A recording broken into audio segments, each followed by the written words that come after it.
คำว่าข่อยเฮ็ดเวียกนะข่อยบ่ได้ปากเลยมันเมื่อยปากแล้วเมื่อยเนาะ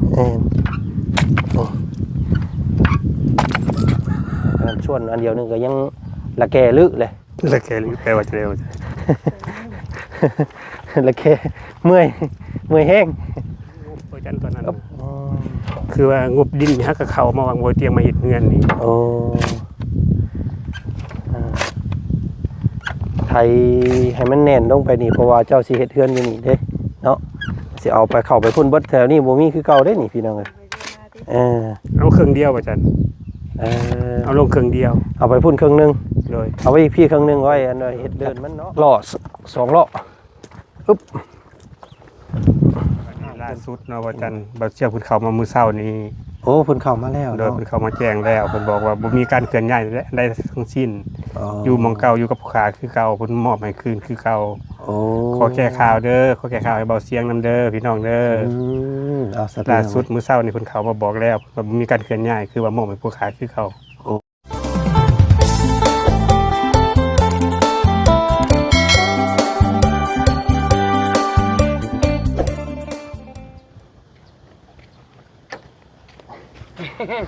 อย่างน้อบาดนี้พี่น้องเลยเปิดภาพมากอะหาบลุงตุ้งต้วยเนาะ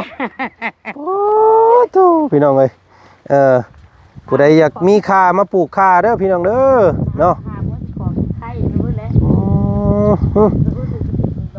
กล้วยทั้งกล้วยทั้งอ้อยทั้งคาทั้งไข่มื้อนี้พี่น้องเลยเนาะ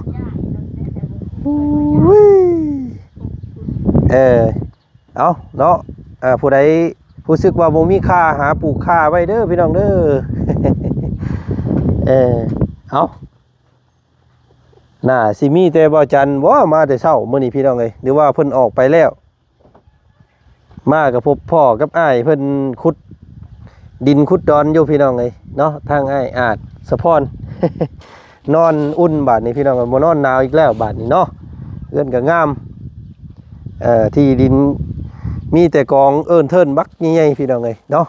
เราสิเฮ็ดเพื่อสิแล้วนี่ป๊าดโตมันบ่เดือแต่โค้งพุ่นบ่นี่เนาะพี่น้องเอ้ย กองดินมันบ่แม่นมันน้อยๆเนาะเฮ็ดให้คนบัดให้คนนั้นว่าบ่ค่อยอันนั้นปานใดเราก็ได้พี่น้องเอ้ยสั่นยึกๆยักๆอยู่ในกระโตเนาะเพื่อแล้วนี่มันบ่สั่นเบิดกายพุ่นบ่บาดนี่พี่น้องเอ้ยเอาพี่น้องเอ้ยนอกก่อนอื่นกราบทักทายสบายดีพ่อแม่พี่น้องมัดสุขูสุคนทักทายสบายดีเนาะบรรยากาศดีมื้อนี้พี่น้องเอ้ยฝนตกเมื่อคืนนี่โอ้ยมาหากินต้มอึ่งเล่าก่อนแล้วไรอยู่บ่อึ่งเขียดเมื่อคืนนี่พี่น้องเอ้ยเนาะตั้งใจบ่ได้เอาหยังมาให้เลยมื้อนี้พี่น้องเอ้ยมาแบบโตได้หัวใจแต่พอตั้งใจเดี๋ยวบ่สบายดีไอ้เนาะอ๋อใส่เสื้อแดงมื้อนี้พี่น้องเอ้ยอย่าไปใกล้งัวใกล้ควายนะมันไล่ซดได้เสื้อแดงเนาะเฮ็ดแต่เช้าแท้ไอ้เนาะไปเรื่อยๆตามภาษาสั้นเลยว่าจะพี่น้องเอ้ยเนาะหลายคู่หลายคนเพิ่นก็คอมเมนต์มาอยู่ได้เพิ่นว่าโอ้ยเนาะให้เราเฮ็ดนี่พี่น้องเอ้ยว่าซั่นคนนี่แฮงสั่นอยู่มันเฮงมันสิสั่นไปตื้มแล้วว่าซั่นเนาะเพื่อสิแล้วว่าซั่นพี่น้องเอ้ยมันบ่มีบ่อ้ายอันนี้มันบ่มีรถมาไถมาหยังบ่มีบ่เพิ่นบ่มาไถให้บ่แต่ว่า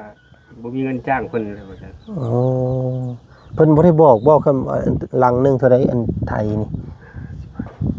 หลังละ 50,000 โดยโอ้ย 50,000 นึงคือบ่ให้เพิ่นมาไถรถอ้ายเนาะเขาบอกบ่มีอีหลีเดี๋ยวว่าจันสิยืมเงินเมียมาดอกข่อยก็ได้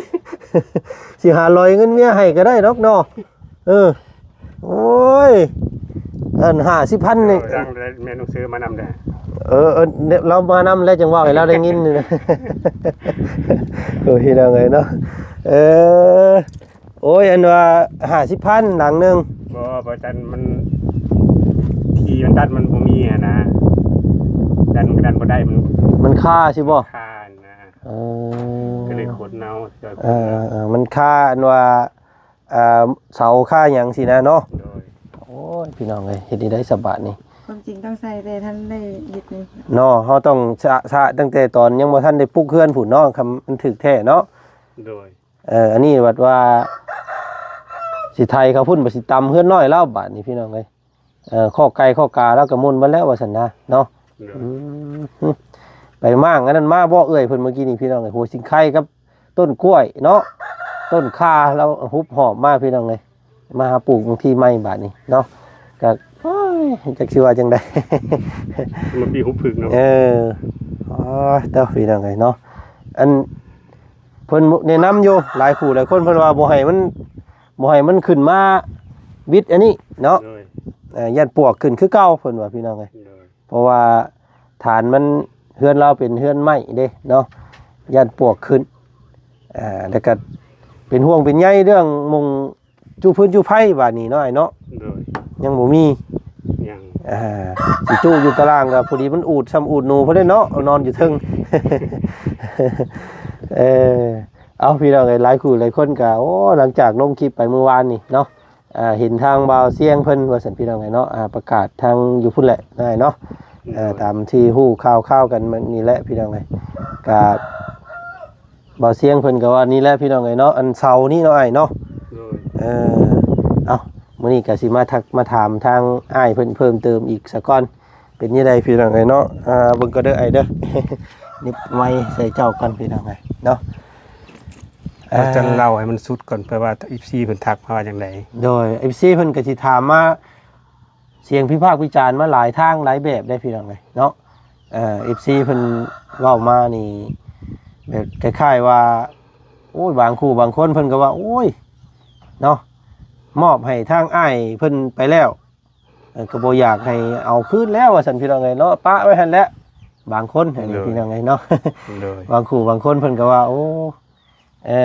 คำว่าสิเอาไปถวายให้วงให้วัดก็ถือว่าเป็นบุญเป็นกุศลอีกอย่างนึงเนาะแต่บางคู่บางคนก็ส่วนหลายนี่อยากพี่และพี่น้องอยากให้เอาไว้ให้เจ้าเนาะส่วนหลายเพราะว่าเจ้าก็ยังนี่แหละพี่น้องแก่นกล้ามยังแน่นยังหนาเนาะบางเทื่อเราไปทำเวียกทำงานได้เงินได้คำมาแล้วก็อาจสิต่อเติมเฮ็ดอันเฮือนเฮ็ดซ่านก็ได้ว่าซั่นนะเนาะอันนี้ก็เจ้าก็จักสิได้บัดนี้มันพังจากปากวันนี้ล่าสุดเนาะว่าจันบ่เชื่อเพิ่นเข้ามามื้อเช้านี้โอ้เพิ่นเข้ามาแล้วโดยเพิ่นเข้ามาแจ้งแล้วเพิ่นบอกว่าบ่มีการเคลื่อนย้ายได้ทั้งสิ้นอยู่หม่องเก่าอยู่กับผู้ค้าคือเก่าเพิ่นมอบให้คืนคือเก่าขอแก้ข่าวเด้อขอแก้ข่าวให้เบาเสียงนำเด้อพี่น้องเด้อล่าสุดมื้อเช้านี้เพิ่นเข้ามาบอกแล้วว่าบ่มีการเคลื่อนย้ายคือว่ามอบให้ผู้ค้าคือเก่าโอ้ดีใจนำซะพี่น้องเนาะดีใจเด้ออ้ายเด้อเนาะก็คือสิไอ้ FC หลายคู่หลายคนก็คือสิถึกใจแล้วก็ยินดีตัวนี้เนาะพี่น้องเพราะว่าหลักๆแล้วอันผู้ใหญ่ใจดีที่เพิ่นแล้วก็มีการปลูกสร้างคือเก่าเพิ่นว่ามีการปลูกสร้างคือเก่าโอ้สักพี่น้องเนาะสิได้เฮือนดินได้สบายนี่พี่น้องซั่นเนาะตั้งเสาเทคานให้ก็พอได้แยงซะเนาะอ้ายเนาะโดยพอได้คนดินคนดอนเข้าไปโอ้คักๆสักพี่น้องเนาะล่าสุดนี่เป็นข่าวดีได้ซะนี่พี่น้องเนาะหลายคู่หลายคนเพิ่นมาเนาะผู้ทางสองผู้เมียเพิ่นก็มาอีกหลายทางนั้นกับพี่น้องทางเอื้อยแก้วเนาะแก้วมณีสีพระจันทร์โอ้ยังบ่ลำให้ลำหน้าบ่โอ้ยเนาะคู่แพทย์นี่พี่น้องเห็นผัวเห็นเมียไปหาลักเต้ม่วงเพิ่นเนาะไปทางใดก็ฮุบหอบม่วงก็หยอกแล้วพี่น้องเอาเสร็จเนาะคำว่ามันยากมันยังแบบซี่กับสิโย่ซอยเท่านั้นแล้วเสียไอ้เนาะพอได้นั่นจักล่อจักซองมาสับพี่น้องไงป่ะเนาะมาพี่แล้วบาทนี้ล่อแล้วก็คือมี2ล่อบาทนี่พี่น้องไงเนาะเมื่อวานนี่มีปืนมันออกบ่จันเบิ่งหั่นเนาะมาเด้อมาช่วยเล่าผู้ละล่อผู้ละ2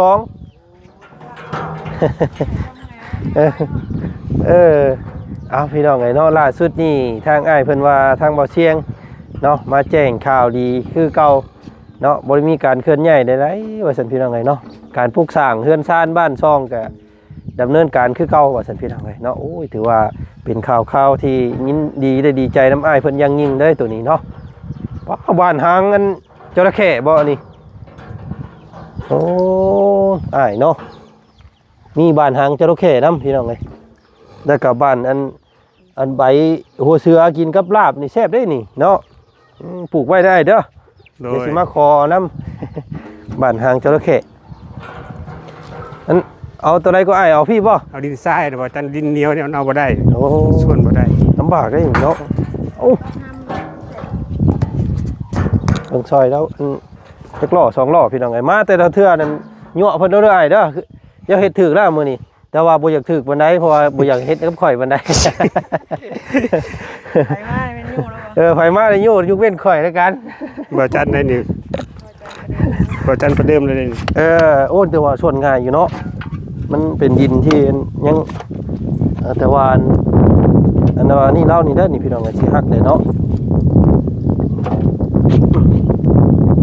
ข่อยสิอันซอยเราจะ3ล้อ4ล้อพี่น้อง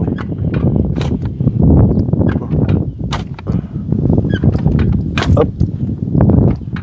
อึ๊บ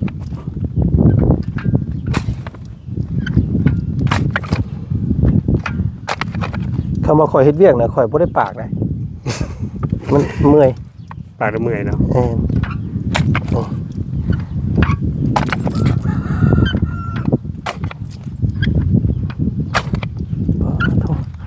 เนาะ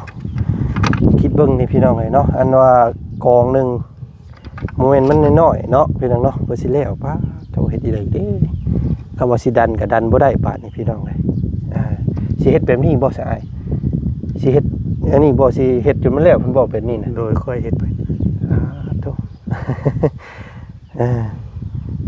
โมเมนต์ง่ายได้นี่พี่น้องเลยเนาะขนาดชวนอันเดียวนึงก็ยังละแกลึเลย แล้วแกแปลว่าจะเร็ว ละแกเมื่อยแห้งอุ๊บอุ๊บโอ้ ขึ้นเตียงขึ้น มันชีเบิดอยู่นั่นแหละเนาะแท็กนี้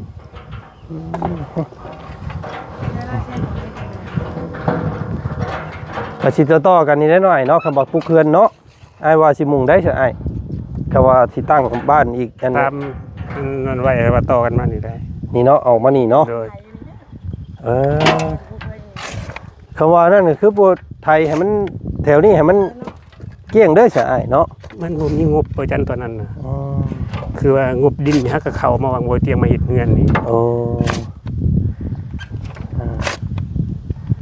ไทยให้มันแน่นลงไปนี่เพราะว่าเจ้าสิเฮ็ดเฮือนอยู่นี่เด้เนาะสิเอาไปเข้าไปพุ่นเบิดแถวนี้บ่มีคือเก่าเด้นี่พี่น้องเอ้ยเอาเครื่องเดียวประจัน เอาลงเครื่องเดียว เอาไปพุ่นครึ่งนึง โดย เอาไว้พี่ครึ่งนึงไว้อันเฮ็ดเดินมันเนาะ คือตัวนี้ทมเลยนะตัวนี้นะ ให้มันสูงเลยตัวนี้เนาะ โดย ให้เพียงกับทางพุ่นเลยเพราะว่าสิมาตั้งเฮือนให้เราพี่น้องเอ้ยเนาะจักต้นก็อ้ายนี่ 9 ต้นขนาด9 ต้นนี่ก็สักเฮ็ดชงแบบใดเด้นี่พี่น้องเอ้ยเนาะเฮือนอนุดาเนาะเฮือนทรงโมเดิร์นนี่แหละเนาะมาซอยเพิ่นจักล้อ2ล้ออึ๊บ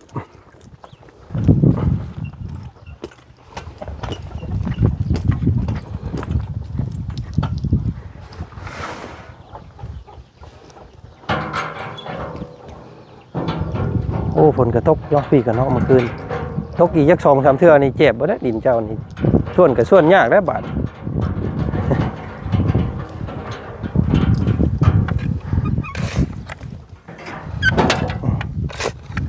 กินข้าวแล้วบ่อ้ายมื้อนี้ กินแล้วประจัน มียังกินมื้อนี้ กินปลาเผา กินปลาเผา โดย เบิดเด้อบ่เนาะ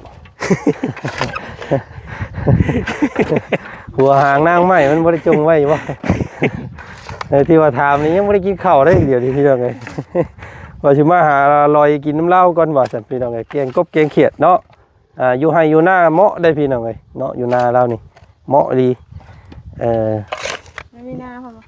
บ่มี บ่มีว่า มีเทอเพิ่นซื้อให้นี่แหละเนาะให้หน้าตะกร้ากับบ่มีพี่น้องเอ้ย อยู่หน้าอยู่แต่บ่มีหน้า มีแต่คนนำให้นำหน้าเท่านี้ก็โหลดลงไปเนาะพอได้กินข้าวน้ำเพิ่นเพิ่นให้เท่าไรก็เอาพี่น้องเอ้ยไปสามัดก้าซอยเพิ่น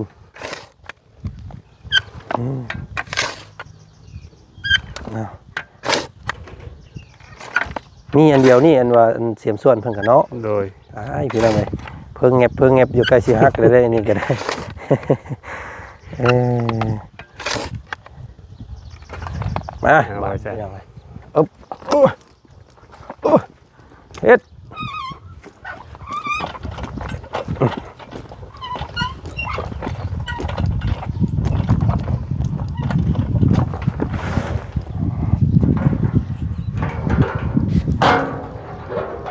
โอ้ยเนาะรถเพิ่นก็ใหม่อยู่แต่ว่าตีนมันอยากนั่นแหละพี่น้องเอ้ย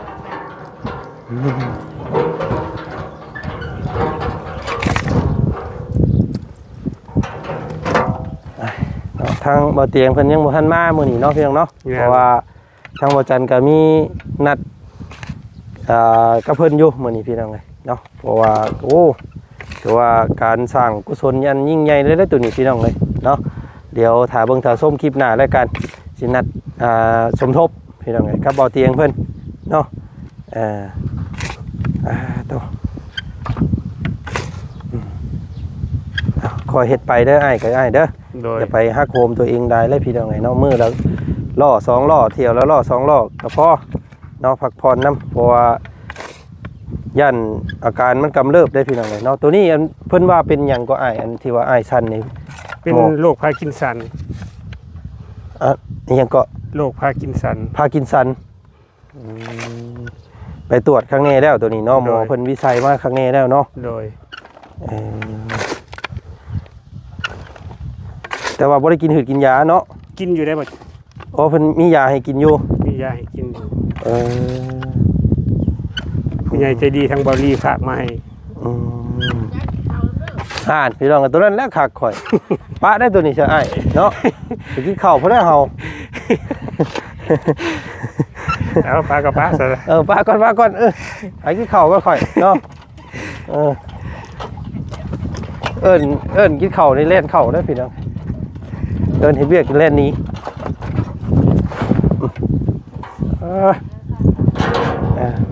ล่อแล้วก็ตรงเด้งเลยบีออกเลยพี่น้องไงเนาะอยากนักได้เล่นโธ่นี่แหละพี่น้องไงมุงข้อไก่ข้อกาแล้วก็ได้เนาะมาเลาะเบิ่งทางนี้ก่อนโอ้เราอันคนมาเมื่อกี้นี่มีอย่างแน่เอ้ยนี่อูสิงไข่อยากได้อยู่ได้ข่อยก็ได้เนาะเมื่อปลูกคันพาย แต่ว่าบ่เอาเล่าดอกน้อยเดียวนึงเนาะ ไก่แม่ลูกอ่อนเนาะไก่แม่พักมาพริกแล้วกับพี่น้องหากระปุกทุกเป็นไว้เนาะเขาเด้อประจันเด้อ เอาเอ้ย มือกล้องก็กินข้าวน้ำเด้อมือกล้องเด้อ เอาแซ่บๆเด้อพี่น้องไงเนาะกินเว้าหยอกซื่อๆดอกพี่น้องไง เป็นบ้านม่วนเนาะ ม่วนบ่ เว้าหยอกได้พุ่นเนาะ แบบนี้ ว่าอย่างหัวยังอย่างหัวแต่เวลาเพิ่นอัดคลิปกับเมียเพิ่น ๆ เมียเพิ่นก็มุกร้ายเอาแถวว่าเดี๋ยวผัวก็มุกร้ายเอาแถวว่าโต้ตอบกันว่าสั่น แบบนี้มันก็บ่ได้กินฮอดข้าวเพราะแล้วก็สิกินข้าวไปแต่หัวเดียว โอ้ยพี่น้องไงเนาะข่อยละบ้างฮอดตีนฮอดมือเมื่อกี้นี่มาเพราะว่าเดือหัวอันปลาเพื่องเดียวก็ถอยลางเลยข่อยกะบาดนี่ โอ้ก็หลายตื่นอยู่ได้อิ่ม กินเลยเอ้ยเนาะกินเลย เพิ่นคลิปอาจารย์เวลาอัดคลิปกับสามีภรรยาเพิ่นหัวตัวเอง FC ได้นี่พี่น้องไงเนาะ FC ประจำได้นี่เพิ่นเบิ่งตลอดเนาะขึ้นใต้ลงเหนือตัวเพิ่นบ่ได้เนาะกินข้าวกัน โดยเอ้ยเนาะเอาแซ่บๆเด้อเนาะมาเยี่ยมยามเบิ่งพี่น้องไงเนาะพอดีมาส่งนี่แหละเข้าทางตู้พอเพิ่นก็เลยแวะมาพี่เลยเนาะแต่ละมื้อพี่น้องไงก็อยู่ใกล้กันอยู่เนาะก็สิได้เห็นหน้ากันเด้ออยู่ดอกช่วงเช้าบางเทื่อก็อาจจะยังบ่ได้อันช่วยฮอดแปลงฮอดแขวเพิ่นบ่จักพี่น้องไงเนาะ ยอดถือใช่ป่ะยอดถือคือบนแปลงนี้เนี่ยแปลงมันก็บ่ทันลำอย่าง เอาจังใดก็ดีใจนำเด้อเอ้ยกับอ้ายเด้อเนาะที่ว่าเพิ่นยังบ่ทันได้เคลื่อนย้ายโครงเสาอีหยังไปพี่น้องไงแล้วก็ดำเนินการเรื่องเฮ็ดบ้านเฮ็ดเรือนต่อเดี๋ยวมื้อหน้าเนาะสิมาย่อเสาซอยเด้อเด้อมื้อใดเพิ่นสิอันว่าซาเยนะ ตั้งเสาอย่าลืมได้พี่น้องไงเนาะยังรออยู่ได้ไกลเมลูกอ่อนเจ้านี่ข่อยยังหวังอยู่ได้นี่พี่น้องไง คนบาปได้ว่าจันเนาะพี่น้องเนาะมีแต่ยั่วให้ขาอย่างเดียวบ่คือว่าเตียง ว่าเจียงคนนี้มิได้ย่อยปล่อยทั้งนี้มิได้ย่อยขาทั้งนี้พี่น้องนะ บ่หยอกสิได้พี่น้องไงบ่จันกันได้เนาะ เอามือป้าก่อนเถอะอ้ายเด้อ โดยมื้อหน้าสิมาเยี่ยมใหม่อีกเนาะมื้อละเทื่อพี่น้องไงเนาะเอ้ยเด้อกินข้าวแซ่บๆซะพี่น้องไงเดี๋ยวมื้อหน้าสิมาใหม่ได้อ้ายเด้อ ใจถึงไปจัน ดีใจมาอยู่ไอ้หัวแล้วก็ชื่นใจเลย โดย เอาอะไรก็บ่ได้เนาะ แม่นอย่าเครียดได้เนาะโอ้ยคนเฮาอยู่บ่ฮอด100หรอกพี่น้องเอ้ย ไปมานาหิวคือโจบ่ได้ โอ้ย มาอยู่ไอ้หัวเลยนี่ พี่น้องก็มาก็บ่ได้มามีหยังมาฝากมาต้อนเราซ้ำเนาะมาโอ้ยเอ้ยเพิ่นก็นอนอยู่นี่เพิ่นว่าเนาะเพิ่นยังนอนอยู่นี่คือเก่าเพราะว่ามันก็ขึ้นง่ายลงง่ายเราอ่ะพี่น้องเอ้ยเนาะกับต่างเผาไก่ยันคนรักไก่แม่นุกอ่อนเราก็ได้นอนอยู่นี่พุ่นแหละผ้าฝนตกแห้งพุ่นแหละเราจังสิฮุบขึ้นไปครับพี่น้องเอ้ยเนาะก็เอาเนาะก็ล่าสุดล่านี่พี่น้องเอ้ยเนาะก็มีข่าวที่ดีสำหรับครอบครัวของบ่าวเพิ่นพี่น้องเอ้ยก็เป็นสิ่งที่ถูกต้องได้พี่น้องเอ้ยเนาะเพราะว่า1ก็มอบให้เพิ่นแล้วพี่น้องเอ้ยเนาะเฮาก็สิมาเคลื่อนมาใหญ่มันก็จักสิมองได้ใดเนาะตามความเป็นจริงนะ มีของฝากไว้ เอ้าอีหยังก็นี่โอ้ เจอปลูกวานนี่ อันนี้บ่ที่อันข่อยเอาไปมาเพิ่นว่าหมากม่วงอัน หมูแอปเปิ้ล ว้าคักเล่นนี่งามเนาะพี่น้องเนาะอันมันสุกได้บ่อ้ายนี่ ยังกันสุด มันคือหัวเดืองซะเนาะ แจ็คมันก็เหลืองหมด เป็นพันธุ์เพิ่นบ่ ที่แม่ แล้วก็ให้คนละหน่วยพี่น้องเอ้ย เนาะคักเด้อเข้าใจได้เด้อเนาะโอ้ยพี่น้องเอ้ยเนาะบ่มีหยังมาฝากเพิ่นเอาแนวให้มื้อนี้พี่น้องเอ้ยพุ่นละทั้งให้เอ้ยอ้ายเพิ่นมาอันขนซอยอีกเด้ออ้ายเด้อบัดนี้เด้อ โดย ไปเดี๋ยวเฮาเดินทางไปทางอื่นต่อก่อนไปซื้อต้นเบี้ยไม้ต่ออีกพี่น้องไงเนาะพอดีมีแม่ใจดีเพิ่นว่าโอ้ยเห็นทุกเจ้าปลูกแม่ก็อยากกันเป็นผู้สนับสนุนเพิ่นว่าพี่น้องไงเนาะความคิดของแม่แต่โดนแล้วเพราะว่าเห็นตั้งแต่เจ้าจกน้องผู้ว่าซั่นเนาะก็เลยเพิ่นก็เลยฝากเงินมาให้ซื้อแนวปลูกมื้อนี้พี่น้องไงเนาะพอได้มาขอกินน้ำเราอ่ะพี่น้องไงเอาก็ขอขอบใจทางแม่เมษาเนาะกับพ่อลำดวนเด้อพี่น้องไอ้ที่สวยต้นไม้ต้นตอกเนาะไปเบิ่งกันมื้อนี้ว่าสิเอาหยังอีกเนาะไปจนมันทั่วหนองพุ่นแหละพี่น้องเอ้ยยังหลายอยู่ยังบ่หุ่มเนาะ ป้าเสียอ้ายเมื่อยป้าอ้ายเด้อได้หมกม่วงโต้นน้ำลาวมื้อนี้พี่น้องเอ้ยหมกม่วงแอปเปิ้ลเนาะเอาจ้ะพี่น้องเอ้ยเดี๋ยวสิมาย่อเสาน้ำลาวมื้อหน้ามื้อในเนาะ9 ต้นสิเฮ็ดทรงแบบใดเด้9 ต้นนี่เนาะพี่น้องเนาะทรงคำว่า12 ต้นนี่สิง่ายอยู่เฮ็ดเฮือนทรงโมเดิร์นเนาะอันนี้9 ต้นก็เอา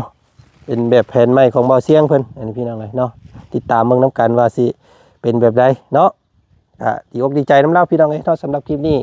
สบายดีเด้อเบิดสุขสุขคนเนาะก็เบาโนหัวมอนน้ำเพิ่นแน่พี่น้องเอ้ยเนาะก็ผิดพลาดประการใดกับขอโทษขออภัยเนาะพี่น้องเนาะ บ่อยากให้เราเครียดเด้อพี่น้องเอ้ยเนาะมามีเสียงโนหัวมอนกันยังว่าเป็นอารมณ์อีกแบบนึงว่าซะพี่น้องเอ้ยจังไดก็พิจารณาเบิ่งเนาะถ้าบ่มักบ่ชอบจังไดก็ขอโทษขออภัยมื้อนี้ไปแล้วพี่น้องสบายดีไปพี่น้องเอ้ยอันเขาว่ารถเพิ่นยังสิมาอยู่นั่นเดี๋ยวเฮาสิจ่ายให้เด้อ ไทยรถ ให้เพิ่นไถรถ ทันเพียง อันเอาเจ้าเอาไปให้มันพอทั้งนั้นแหละทั้งเดือนทั้งนี้ให้เพิ่นมาไถรถเงินเมื่อยเนาะเดี๋ยวเฮาสิจ่ายให้เด้อ บอกเพิ่นโดดคำเพิ่นกายไปกายมานะบอกเพิ่น แน่นเนาะ เพราะว่าญาติมันแน่นเนี่ยโอ้ยเพิ่นยังมันแข็งได้นี่นะเพื่อสิแล้ว วินดาแล้วคนอื่น ดินดาก ดินดาก ดินดากแต่มันผลเวลาผลถึกแล้วมันสิเจ็บเนาะซอยเล่าพี่น้องไงเนาะเห็นเล่ามือสั่นเลยลอยยังสิพากันจกอันนี้เพื่อสิแล้วพี่น้องไงป้าตัวเนาะเดี๋ยวสิอันเป็นเจ้าภาพให้เด้อ